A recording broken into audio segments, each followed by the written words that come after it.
Le ciel avait encore tant à nous dire. Voilà plusieurs années qu'il nous avait ouvert ses portes, découvrant un monde bien plus vaste que celui qui nous avait accueillis. Malgré tout, il laissait planer encore bien trop de mystères pour une seule vie, tous plus fascinants que nous ne pourrions l'imaginer. Il était tel un ami de longue date avec lequel nous avions grandi. Le jour se levait et la nuit tombait dans une harmonie prospère avec l'homme. Tandis que certaines étoiles apparaissaient et disparaissaient, des hommes naissaient et mouraient à chaque recoin du monde. Nous étions en tout point semblables. Les astres étaient complexes tout autant que les hommes, nous amenant vers un chemin similaire, tortueux et infini. Cependant, tandis que nous changions inlassablement, ces derniers se contentaient de rester les mêmes autant qu'ils pouvaient. Je m'avançai silencieusement vers la fenêtre, tout en passant la main dans mes cheveux. Mes doigts effleurèrent délicatement le métal froid tandis que j'avançais mon visage. Tout en posant mon œil, je fixais sans condition bien au-delà des nuages, à travers la lunette de verre. Instantanément, mon souffle se coupa lorsque mon regard s'éloigna, dépassant la limite du monde que je connaissais. Le chant des oiseaux et le son du vent balayant le feuillage retentissaient dans un équilibre parfait. C'est alors que j'entendis mon vieil ami susurrer à mon oreille. Je me sentais à ce moment-là comme Harriot, contemplant pour la première fois ce trésor inestimable. Les extrémités de mes lèvres se courbèrent. Je fis quelques pas en avant et fis grincer le parquet sous mes pieds. Le métal se tiédit au contact de ma peau et je sentis la chaleur se propager autour de ma main. Un tendre silence perdura, oubliant ma propre existence à cet instant même. Je passais la plupart de mon temps à contempler le ciel et bien au-delà, à travers mon télescope. J'étais une passionnée d'astronomie depuis l'âge de 5 ans, découvrant un à un chacun de ces livres qui étaient empilés sur ma table de nuit. Certains d'entre eux contaient des histoires identiques, d'autres renforçaient la vastitude d'un monde sans limite. Je connaissais avec exactitude les noms des différentes constellations composant les hémisphères boréal et austral, connaissant du bout des doigts chaque paramètre des différentes planètes qui constituaient le système solaire. Ma soif de savoir amplifiait à chaque découverte et mes yeux s'émerveillaient à chaque nouvelle frontière franchie. Il m'arrivait parfois de fermer les yeux et de m'imaginer flotter dans cet excentrique et obscur paysage, tacheté de lumière scintillante et de sphères colorées qu'était l'espace. Je m'imaginais traverser les roches poudreuses sentant la froideur ardente et une chaleur intense m'envelopper. Une petite étoile apparut soudainement. Je relevai la tête et m'aperçus que la nuit tombait. Une joie enivrante monta et je retirai mes mains de la lunette et regardai mon horloge holographique. Mon ATM me suivit du regard en silence. L'Apollo 69 allait survoler le ciel et atteindre le système Keller pour la première fois de l'histoire. Il était indéniablement magnifique et titanesque par sa grandeur. En moins de 9 ans, il avait été façonné en carbone et couvert d'une résine bismaléide afin de renforcer sa structure. La navette spatiale disposait de 3 réservoirs de carburant, d'un système de propulsion avancé et d'une structure atypique permettant de faciliter la sortie du champ gravitationnel. Les plus grands scientifiques de l'ingénierie aéronautique du monde avaient été mobilisés en Norvège afin de la construire, tels qu'Alexei Alexei, Leo Szöke, Sainto Akemi et Brown Thomas. L'Apollo 69 était devenu l'un des plus grands événements de nos temps. Des reportages avaient été dédiés à sa construction et des publicités avaient été faites à l'image de la navette. Eli Bratzer, Gels Lynch, Mac Rodigan et Suzy Joris avaient été choisis pour mener à bien ce voyage jusqu'à la voie Graios. La durée de l'exploration spatiale se comptait en plusieurs années et le voyage avait été estimé à 96% de réussite. Après le lancement de la fusée, le temps allait poursuivre son cours, même si pour moi, il allait paraître bien trop long avant qu'un nouveau jour se lève. Néanmoins, le temps était nécessaire au savoir. C'était grâce à lui que ce dernier évoluait dans l'optique d'un monde plus prodigieux. Et malgré ce que nous pensions, le temps était bien plus maniable que nous ne l'imaginions. Il s'écoulait différemment selon l'endroit où nous nous trouvions. Il était nécessaire pour apprécier la beauté d'un si grand voyage. À côté de cela, L'intelligence paraissait bien plus obsolète face à cette vertigineuse pyramide que nous gravissions pas à pas. Dans un élan de contemplation et de frisson, le temps nous permettait d'apprécier ces petites choses insignifiantes qui, mises bout à bout, s'épanouissaient dans un plus grand dessin. Il nous amenait vers une vie plus plaisante, commençant à peine à comprendre le monde. Il aura fallu des années pour en connaître les plus petites subtilités. D'innombrables célèbres personnages s'y sont perdus sans confusion. Parménide, Milankovitch, Einstein et encore bien d'autres. Il nous restait encore des millions d'années avant d'en connaître la plus infime partie. Bonjour à tous et bienvenue sur Evercueil. Vous êtes nombreux ce soir et cela nous fait chaud au cœur. Aujourd'hui, nous accueillons Alain Lars qui suivra en direct avec nous le lancement de la navette. L'Ariane décolle d'approximativement 58 minutes. Comment vous sentez-vous? Vous savez, j'ai extrêmement peur, mais c'est un bonheur immense de vivre cet événement. C'est le jour le plus incroyable pour l'humanité. Nous avons rencontré Mac Redigan et Suzy Uri la semaine dernière sur le plateau. Ah oui? Et vous ne m'avez pas invité? Pardonnez-moi, je vous les présenterai à leur retour. Aujourd'hui est aussi un triste jour. Cela fait 1 an et 3 jours que le Vostok 21 quittait la Terre. Ce qui s'est produit ce jour-là a été terrible pour l'humanité, mais aussi pour les familles des victimes. Croisons les doigts pour que cela ne se reproduise pas. Bien, revenons à vous. Vous avez développé un... Le Vostok 21 avait décollé le 8 août 3499. En effet, À 5 heures, il entra en orbite et prit feu instantanément, ne laissant derrière lui qu'un tas de cendres. Les membres de l'équipage du Vostok 21 étaient William Morty, Amy Winch, Holly Ellis, Tom mon père, Steve Iverson. Il avait été officiellement déclaré mort le 11 août 3499, à 6h04. À cet instant, je pense à lui, flottant à jamais dans l'espace parmi les étoiles. Bien que ce dernier pouvait être fascinant, je me souviens amèrement que l'espace était un endroit mortel pour l'homme. Ainsi, mon père avait touché le soleil en s'y brûlant inévitablement les ailes. Il m'avait appris la plupart des choses que je connaissais de l'espace. Certains soirs, nous passions des heures ensemble sur des ouvrages qu'il me ramenait après s'être absenté pendant des mois. Il parlait souvent de chaque chose qu'il avait pu voir au cours de ses voyages dans la station spatiale. Mais ce dont il avait intensément rêvé de voir de ses propres yeux était la comète de Halley. Le regard fuyant, je revins à la réalité et essuyai mes larmes avant de faire volte-face. En me retournant, je vis ma mère figée dos à moi et les mains empoignant l'évier. Je restai un instant assis, silencieuse, devant les sanglots étouffés de ma mère, avant de reprendre le chemin vers la maison.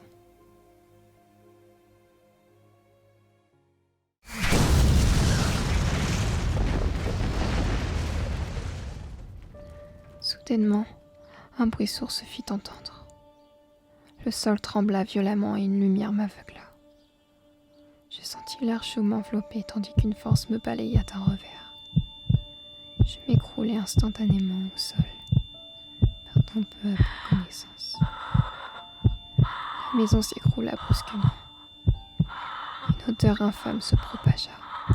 Des bombardements se faisaient entendre à plusieurs reprises, tandis que l'air devenait de plus en plus irrespirable. Des nuages de fumée noirâtre survolaient le ciel, camouflant les étoiles. Je restai un instant assis allongé sur le sol froid et humide, dans l'obscurité totale et terrifiante. Je me réveillai quelques heures plus tard recouverte de cendres noires. Le vent soufflait et l'atmosphère était pesante.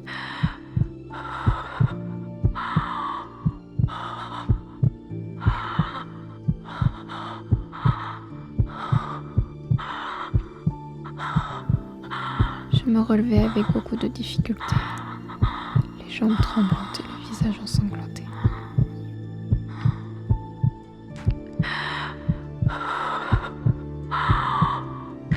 En raison des événements survenus, veuillez vous diriger impérativement vers la zone de sécurité située à Grossberg.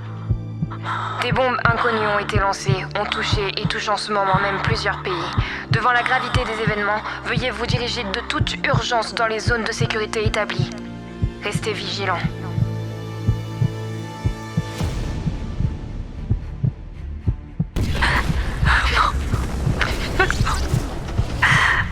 Réveille-toi.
Je progressais pas à pas et traversais avec beaucoup de difficulté.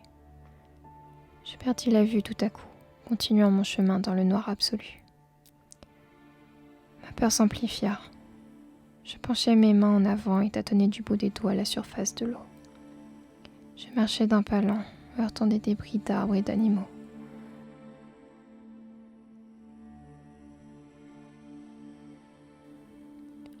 J'avançais tout droit, utilisant mes mains et mes pieds comme seul moyen de repérage.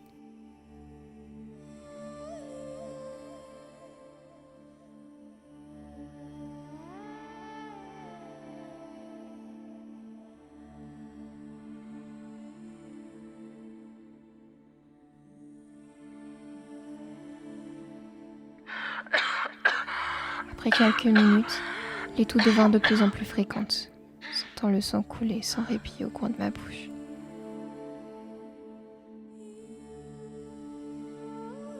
Mes jambes tremblaient face à la fatigue, finissant écorchées par le sol à force de tomber et brûlées par les substances visqueuses qui s'étaient déposées sur le feuillage. Ma vue disparaissait et réapparaissait, ne voyant la différence entre ces deux mondes obscurs. J'avançais d'un pas lourd, le visage en sueur, lorsqu'une lumière jaillit.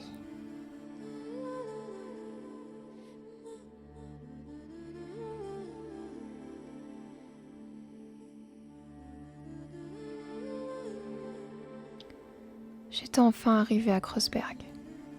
Je découvrais à cet instant un paysage macabre qui me faisait face et l'espoir disparaître avec lui. Je m'avançais lentement vers les débris, arpentant les vestiges d'une ancienne ville autrefois vivante. Je marchais dans la pénombre, découvrant des maisons abandonnées et délabrées. Le silence résonnait et la froideur prit place dans une triste scène. Je marchais à présent sur les souvenirs de centaines de vies, sur une terre inerte. Le temps s'était accéléré en une fraction de seconde, et s'était subitement figé dans un monde sans avenir pour l'homme. Une neige factice grisâtre dansait dans le ciel et tapissait le sol, délicatement. La brume se dégagea lentement, dévoilant un tableau de plus en plus effroyable. Mon cœur s'arrêta à la vue d'une 50aine de corps étendus sur le sol.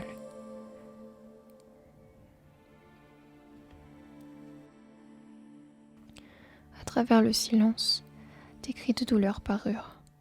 Les larmes montèrent à mes yeux et mon souffle se coupa. J'avançais dans cette allée infernale et sentis à ce moment la chaleur des flammes caresser ma peau, attisée par ce qu'il restait de Kreuzberg. Des flocons noirâtres heurtèrent les pierres impassibles. Je continuais, voyant défiler les visages inanimés d'un vieil homme regardant le ciel et d'une jeune femme portant dans son ventre ce qu'était autrefois la vie. Une odeur âcre parvint à mon nez, frôlant un corps carbonisé par les flammes et celui d'un chien transpercé, les yeux figés par la peur. Le malheur régnait à présent à Kreuzberg, comme il régnait sur une grande partie du monde. Tout à coup, une femme sortit de la brume, crachant du sang et s'égosillant de douleur. Ses mains étaient ensanglantées et disposées autour de son cou. Elle avançait vers moi et tombait à terre, se roulant d'une douleur insoutenable. Je me figeai aussitôt, regardant la mort en face.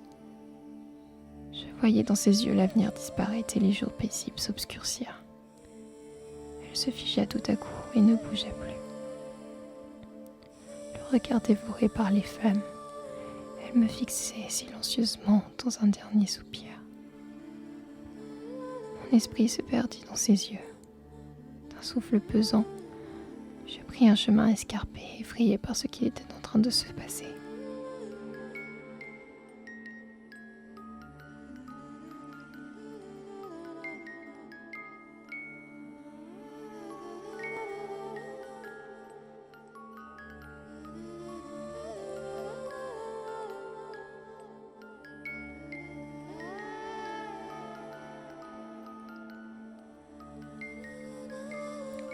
Ma vue se troubla et le paysage devint flou, tandis que les flammes continuaient de danser sur les charpentes brisées. Je voyais à cet instant précis le premier plus grand tableau que l'homme n'eût jamais peint, celui de la mort. Je continuais d'avancer, les poings serrés, les pas lourds. Lorsque je sortis du sentier, des bruits étranges tintèrent à mon oreille. Je tournai mon visage. Mes yeux se posèrent immédiatement sur un homme accroupi. Je m'approchai lentement de lui. Je le vis soudainement arracher la chair d'un des cadavres et la porter à sa bouche. Mon cœur rata un battement.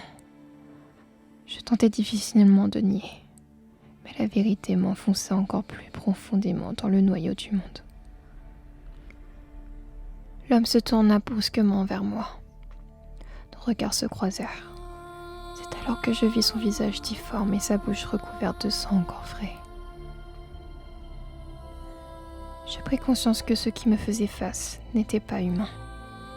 Je reculai petit à petit et tombai aussitôt à terre. Je tentai de me relever délicatement, mais retombai inlassablement. Il me regarda durant un long moment avec insistance. Ses yeux ronds me fixaient, du sang coulait de ses dents pointues, tandis que ses veines ressortaient. Son nez était démesurément petit et ses mains démesurément grandes. Je tentai de reculer et ma main heurta une tôle. La créature poussa alors un cri métallique. La peur était de plus en plus intense lorsqu'il se leva.